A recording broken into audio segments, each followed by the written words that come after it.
வணக்கம். லாஸ்ட் வீடியோவில் ப்ராடக்டை கிளாஸிஃபை பண்ணி பேசியிருந்தோம்.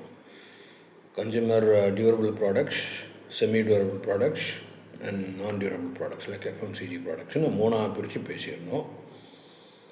இப்போது நீங்கள் ஒரு பிஸ்னஸ் ஸ்டார்ட் பண்ணும்போது உங்களோட ப்ராடக்ட் கேட்டகரி இது தான் நீங்கள் முடிவு பண்ணிட்டீங்கன்னா, அடுத்தது நீங்கள் உங்களுக்கான ட்ரேட்மார்க் ரெஜிஸ்ட்ரேஷன்ஸ் அந்த மாதிரி லீகல் பேப்பர்ஸ்லாம் ரெடி பண்ணுறது செப்பரேட் வீடியோவில் பார்க்கலாம்.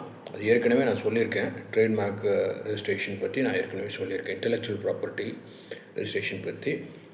இப்போ நம்ம ப்ராடக்ட் பற்றி டிஸ்கஸ் பண்ணுவோம். ப்ராடக்ட் நீங்கள் முடிவு பண்ணிட்டீங்க, இந்த ப்ராடக்ட்டை தான் நான் பண்ண போகிறேன். ஒரு பர்டிகுலர் ப்ராடக்ட் நீங்கள் சூஸ் பண்ணிட்டீங்க. அது டியூரபுளாக இருக்கலாம், செமி டியூரபுளாக இருக்கலாம், நான் டியூரபுளாக இருக்கலாம்.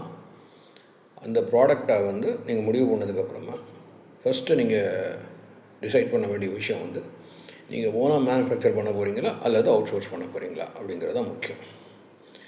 இப்போது ஓன் மேனுஃபேக்சரிங்னா அவங்களுக்கு நல்லா தெரியும். பிளான்ட் அண்ட் மிஷினரிஸ் போட்டு ஒரு பர்டிகுலர் இப்போ ஷர்ட் கம்பெனி வைக்க போகிறேன், ஒரு டிஷர்ட் தைக்க போகிறேன், அல்லது ஏதோ ஒரு ப்ராடக்ட் நீங்கள் மேனுஃபேக்சர் பண்ண, அந்த ப்ராடக்டை மேனுஃபேக்சர் பண்ணுறதுக்கான own manufacturing setup, plant and machineries எல்லாம் நீங்களே போட்டு நீங்களே இன்வெஸ்ட் பண்ணி நீங்களே பண்ண போகிறீங்களா, அல்லது யாரோ ஒருத்தர் மேனுஃபேக்சர் பண்ணிகிட்ருக்காரு அந்த ப்ராடக்டை, அவரை யூட்டிலைஸ் பண்ணி அவங்களோட மேனுஃபேக்சரிங் கெப்பாசிட்டியை யூட்டிலைஸ் பண்ணி, ஃபெசிலிட்டிஸ் யூட்டிலைஸ் பண்ணி உங்களுடைய மேனுஃபேக்சரிங் செட்டப்பை நீங்கள் அசோசியேட் பண்ணிக்க போகிறீங்களாங்கிறது முக்கியம். அதை நீங்கள் டிசைட் பண்ணிக்கணும்.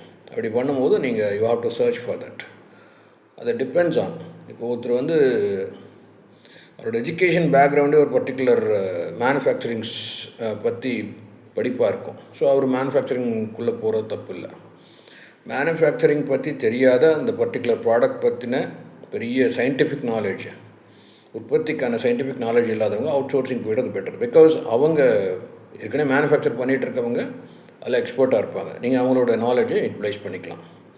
இன்றைக்கி மார்க்கெட்டில் இருக்க பெரிய பிராண்ட்ஸ் எல்லாமே, நிறைய பிராண்ட்ஸ் ஓன் மேனுஃபேக்சரிங் ஃபெசிலிட்டிஸ் வச்சுருக்காங்க.